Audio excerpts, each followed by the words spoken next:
Hi everybody, welcome back to Spruverse, my scale model universe. I hope everybody is staying safe and well. Well, today on the bench I've got something completely different, and when I say completely different, for me that's a big statement, because as I've mentioned in previous episodes, I'm not a plane guy. I build them once in a while, mostly because I like the style, or there's something nostalgic or historic about it. And that's the great thing about this hobby, is there are so many different genres and opportunities for you to capture a story or a moment or a notion that is in your head, maybe from personal history or something you've seen on a movie or television, and you've fallen in love with it and you want to capture it. And there's nothing better than this hobby to do that. Now, several months ago, I started watching Wayne on World of Wayne. Check him out. Great guy, good friend, and I really love his work. And he does a lot of the DeAgostini builds. Now, he's not building this Spitfire. He is building a different version. I believe it's the Eagle Moss version, but check him out. And when I went to purchase my Spitfire, of course, I went to DeAgostini, bought the full kit, and it arrived. And I have to say, there was jubilation and disappointment all at the same time. Now, I've not had a great deal of luck with my X-Wing build, and I don't talk about that very much, only because you know, there's not really a lot to talk about. There's some fit issues, some electrical issues, and that sort of thing. But for the most part, I really enjoyed my RT2D2 build, and I also enjoyed my Millennium Falcon builds. I built two of those, and I had a really great experience. Not only from the electronics, there were some minor hiccups here and there, but I didn't have the kind of problems I had with my X-Wing. But, you know, as a glutton for punishment, and as we are a test kitchen, I thought I'll go ahead and get this kit so that you don't have to, in case you decide it's something you might be interested in. Now, the reason why I'm sort of moderately interested in this thing is because it's a Supermarine Spitfire from World War II, the Battle of Britain. My grandfather actually synchronized watches for the Spitfires. And that was, he was a jeweler and a watchmaker, and so I knew that he had done that.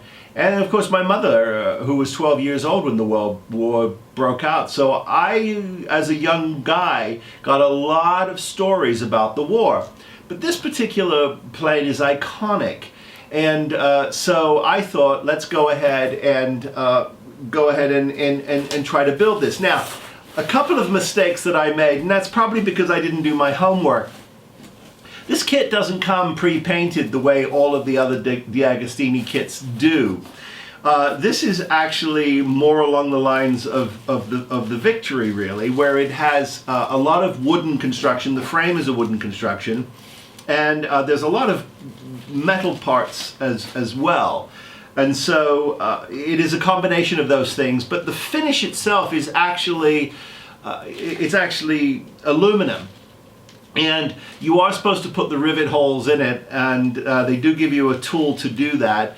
I'm not sure if I'm going to build this whole kit entirely for the channel, but we'll see how that goes. Now, a couple of things you should be aware of, which I thought were really funky if you're buying the entire kit. When I started opening the boxes, and I checked all of my boxes, and you should do that too, just to make sure that you have a complete inventory and there's nothing missing, because there's nothing worse than ordering something and then not looking at it for 3 or 4 months and then trying to get them to do something about it. They're pretty good, but I don't know, 3 months is an awful long time. So do check your inventory against what it says you're supposed to have. Now, in the first 4 shipments that you get, I noticed there were no magazines. However, after the 4th one, and through the last box which you get, which is actually box 11 for this particular kit, box 11 has the final 4 builds in it.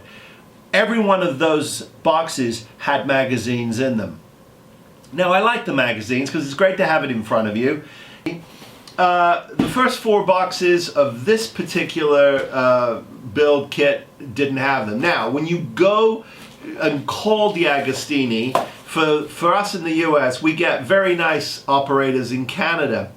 And they are reading from a script, obviously, and their script told them that they, I kid you not, are literally moving away from paper magazines, that they're putting everything online because of paper. They wanted to cut down on the amount of paper. I don't know about that, but if it's true, it's true. I have a sneaking suspicion, because they offer this as the full kit, maybe they're at a slight discount, maybe they're just trying to get rid of them. And they ran out of magazines. If I was a betting man, that is probably what happened, because why would you have them for the rest of the kit? Anyway, there you go. That was their story. Now, what I was able to do, by the way, is download the magazines to my iPad, which I brought out here, and so we'll go along step by step from that. But in the first in the first couple of kits, you're supposed to get things like tools, and you're supposed to get the electronics kit. This didn't come with any of that, and it took an awful lot of badgering DeAgostini and beating them up to actually get them to send me the pieces that were missing. But they finally did, including the rivet wheel, which is in this bag, which is not marked.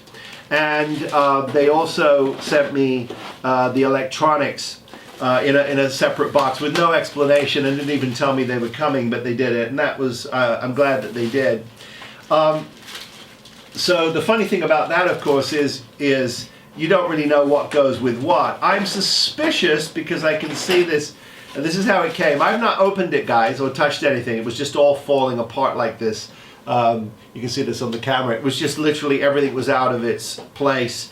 So the scary thing about that for me is when I see things like that, the first thing that goes off in my head is uh-oh, something slipped out. So when you get your kit and it kind of looks like this, stop for a moment and check and make sure that nothing has slipped out. They're notorious for doing that. I'm also known for missing a part that may be in a little baggie and throwing that away. Don't do that. That's a bad idea. So anyway, here I have all of these parts, and these are what come in the first edition. I do know that we're going to start with the propellers, so I'm going to leave those out. I'm going to sort of set up, and we'll take a look at what I'm going to do for the first Spitfire build. Okay, so for stage 1 of the Supermarine Spitfire, you will be using several pieces, the blades, and you'll also need the gears.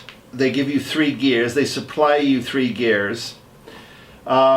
They'll say you want a metal file, some glass paper, and some fast drying glue, super glue is what I'm using. Now, before I carry on, I mentioned to you that we had to download the first four of our books. So what I've done is I had to download them, and I put them onto my iPad here, which is in front of me. And so what I'm going to do is, let me do this on PhilCam for you so that you can see what I'm looking at. Now, what this is the assembly guide, as it appears, I suppose, in the magazine that we don't have, that we're not allowed to have. So this is the finished model painted, which looks really awesome, and I'm thinking that that's probably what I'm going to do. Here's your contents page, another really nice picture, but this one, interesting enough, is the unpainted version.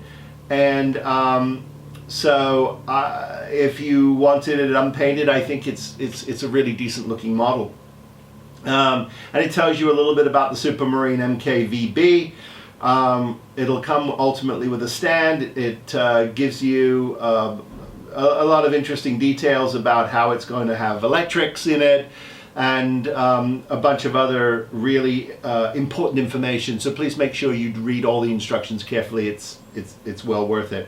And then they show you here, as you can see, what we get in stage 1, and those are the parts that we will be doing for stage 1. So I thought it might be fun to play along here and do stage 1 together.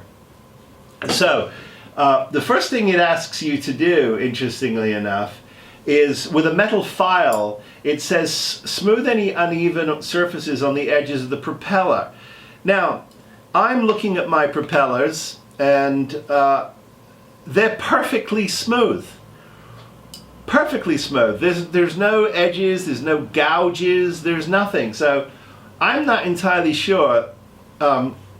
Perhaps I do see in the center of this particular blade, I see a little bit of an indentation here where perhaps, and I can show you this on PhilCam actually, where perhaps you can see, just if I'm careful, you can see right here where my finger is. I'm going to hold, there it is in the light. This, what I can only describe as a sort of slight hairline fracture or something in the mold. And I think perhaps if they thought some of that unevenness ended up on the ends of these blades, you would want to take a file to them, you know, just nothing major, like just a small file.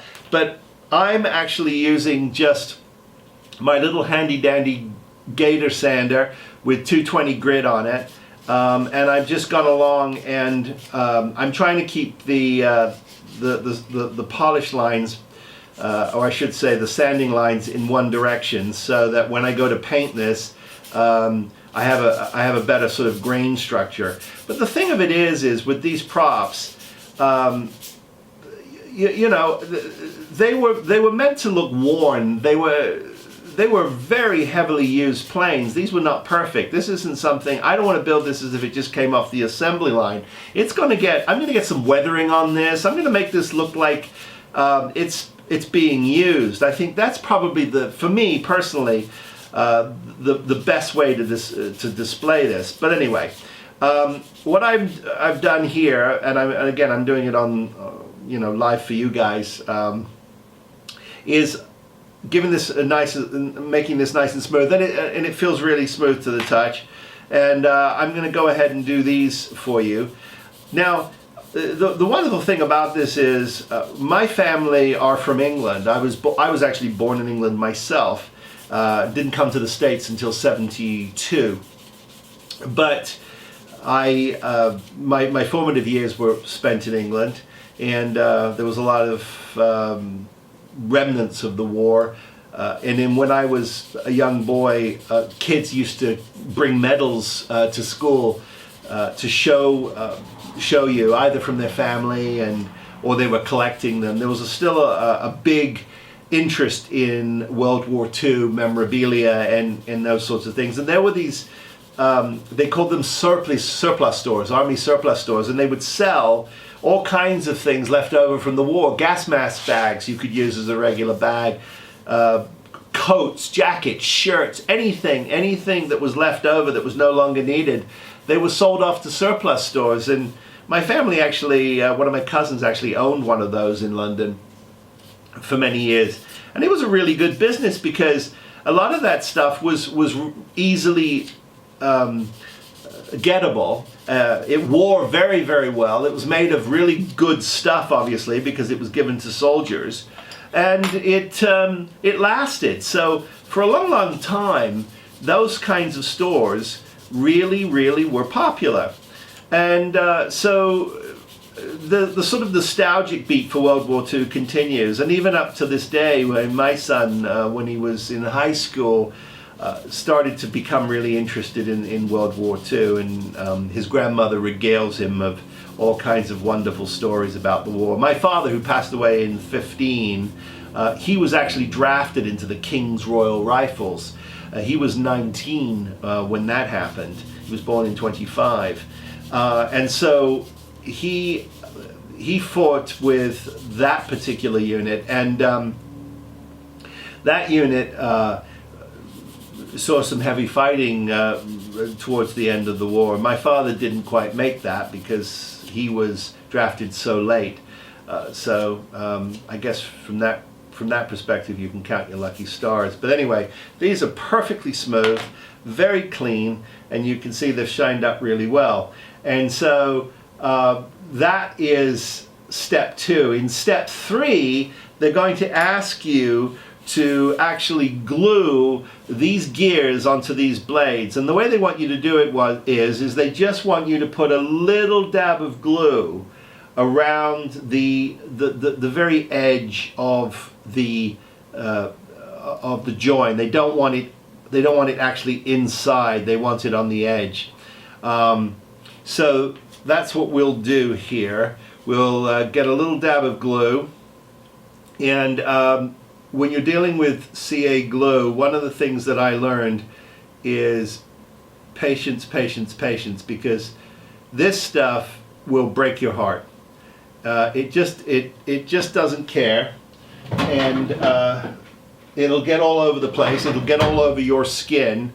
Yes, there are bonders, debonders, I should say. But one of the tips that I have is, if you know you've put a little too much on, dab it off with a Q-tip before you carry on. There's absolutely no sense in carrying on if you know it's just going to slosh out everywhere. It's just a waste of time. So anyway, I've put this on. I'm putting a little bit of pressure on it, and I'm going to cheat and use a little accelerator, and I'm just going to put a little drip of that around the edge of that, and that is on solid. That's not coming off.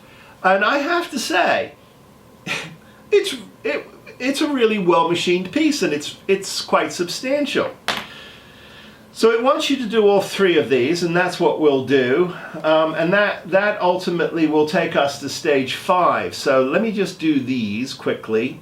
I am not big on doing things live because you're trying to chew gum and talk at the same time, and you're liable to make a stupid mistake if you're not careful. I, of course, listen to the guru of this, Wayne, at World of Wayne, and he is the master. And when he tells you to read the instructions before you start diving in, listen to the man. Read the instructions and don't dive in until you understand the step, because you can very easily reverse something. You can advance the step because you think, why not? No. You have to follow the steps, because when you don't, you can run into a load of trouble. And sometimes you can get away with it because you can sort of you can take things apart and start again. But I promise you, over the few years that I've been building these things, when you try to get ahead of them, it never works. And here's the last one. These actually glued quite nicely, I have to say. And as you can see, I am using that Q-tip just to dab off anything that I think is just, if it's just a little too much. And that really sort of takes back how much is there. And you don't need a lot, because once you push this down and you get a little bit of this bonding agent in it like that, this thing's not going anywhere. I promise you, that's solid. So here we are, and these are the 3 blades with the 3 gears on them. And the next thing it wants you to do, and let's look at that on FilCam because I think it's worth it. The next thing you can see it wants you to do here, once you have your 3 bays, is it wants you to test them with what it is calling the mounting plate. And it's saying, pay close attention to the placing of the blades. They will be mounted on a single round piece which has a central crown, designed to move all 3 blades simultaneously. These parts will be assembled in stage 3. So, okay, so we're going to behave like professionals, and not like I do normally, which is like a 5-year-old, and dive right in. But anyway, I'm going to just test these to see if there's any particular way. It doesn't appear that that's the case. So I'm just going to sort of lay these in like this. There doesn't appear to be an up or a down. That's something to always check for too. Now there is a slight bend to these blades, which means that they all have a sort of a really nice, they'll have a really nice motion to them, but there's no specific way that these blades are supposed to be, otherwise I'm sure it would be indicated. And then it just wants you to test fit this with the crowning ring, which I have in my hand. So let's go ahead and put this on, and you can see that actually, I'm going to hold it up. Oh, it fell apart. Let me do it quickly for you again. Sorry about that, but that's what happens when you try to do these things on camera. But anyway, it does lock in. I'm going to try there. I was able to do it this time. It locks in quite beautifully. Now this is the propeller. So I'm telling you, if this is the size of the propeller, the scale of this thing is impressive. Once again, I've bitten off more than I can chew. You know, one of these days I'm going to get back to a Polar Lights kit with 15 parts and have myself a Sunday afternoon party. But right now I'm a glutton for punishment. So that's it. That came together really well, and that is it. And then what it'll do is, and I'll show you this on PhilCam. What it will do is it will show you how it looks on the finished model, and you can see where the crowning nut has these flush screws that will go into it eventually, but that's where it'll go. So that's cool. And it says once you have all these parts, you'll mount them ahead of the fuselage on a central axle, which will allow the propeller to rotate freely. And so that is the result, and that sends us off to stage 2, which I will do in a subsequent episode. I hope this was interesting. Once again, this is the DeAgostini Spitfire, the Supermarine. I think I'm gonna have a lot of fun with this. I hope I don't get into trouble. I'm a little intimidated by planes and wood and all those sorts of things. I've not done a lot of it, but we'll play together and we'll have some fun. So that's it for this episode. Thanks for tuning in. Be safe, be well, and as always, build something. And I'll see you on I'll see you on the next episode. Take care, everybody.